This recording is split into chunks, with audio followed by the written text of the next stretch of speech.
Alright, welcome to the Hardcore MMA Fan Show. I want to do a review on the last WEC card, which was yesterday, and the Affliction fight, which was a couple days ago. We didn't get to do our predictions, but, alright, I'll just start out with Affliction first. I'm not going to go through all the fights with you. I'll start out with Matt Lindland versus Vitor Belfort. Thought this was going to be a little bit more of a longer fight, but obviously not. Belfort just came in there and just showed that why they call him the Phenom. He just went in there and landed the left hand on Lindland and just laid him out.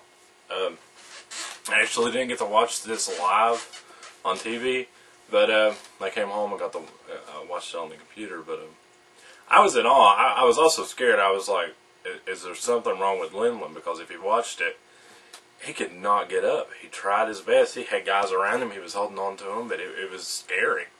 It was really scary to watch. But you know, Vitor Belfort's back, man. He's just knocking out people left and right. I'd like to see him on end up being one of the top middleweights again. You know, we put out Lindland. Lindland's like right what, number 5, number 6 in the middleweights. He just laid him out. So you know, congratulations, Vitor Belfort. All right, Josh Barnett versus Gilbert Yvel. Josh Barnett pretty much dominated. Gilbert Yvel came back a little bit, but even though he dominated, he didn't look phenomenal. You know, he couldn't put Gilbert Yvel away. He could not do it. He didn't look like the greatest Josh Barnett I've ever seen. But yeah, but he won. But he just didn't look great. And I don't know what his next fight's going to be. I don't know if it's going to be Fedor. I don't know if they've even talked about that. But he's going to have to step it up just a little bit. Give Fedor a fight. I'll definitely be rooting for Josh Barnett in that fight.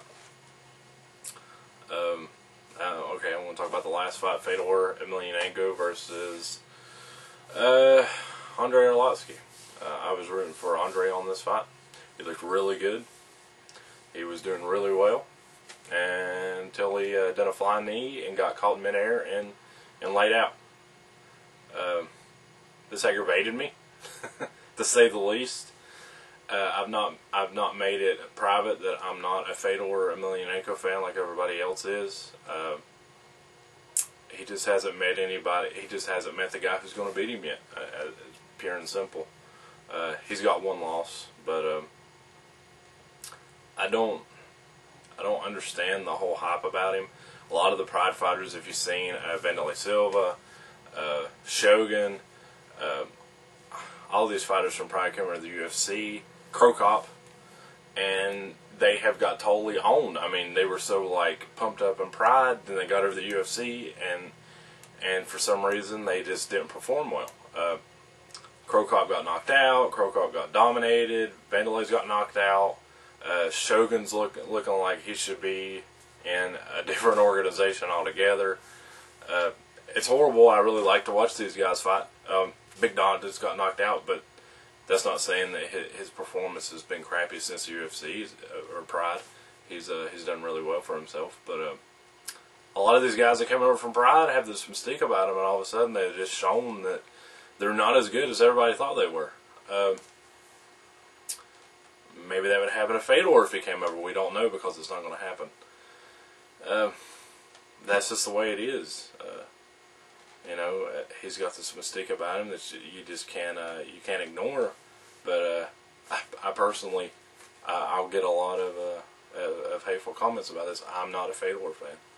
I do not like to watch him fight. Every time he fights somebody, I'm always rooting against him. So, like it or not, that's just the way it is. All right. Going to talk about the WEC fights. I'm just going to talk about the last two, Pulver versus Faber and Cowboy versus James Varner. Faber just came in there and just totally dominated and got the choke. But that's it. It was really sad. I was hoping for a better fight from Pulver. Their last fight was phenomenal. Both of them just come off a loss.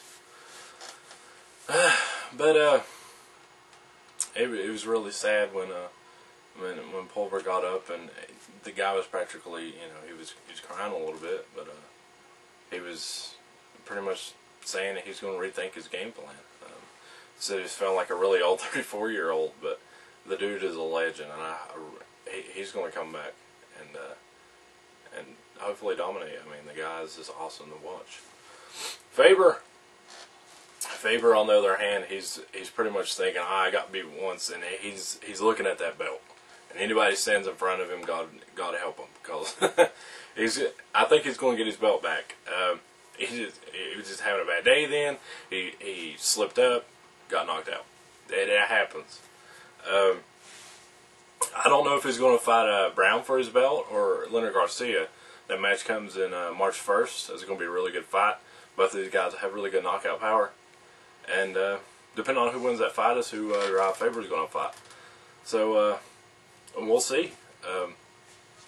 That'll be really interesting. Either it be Brown or it be Garcia.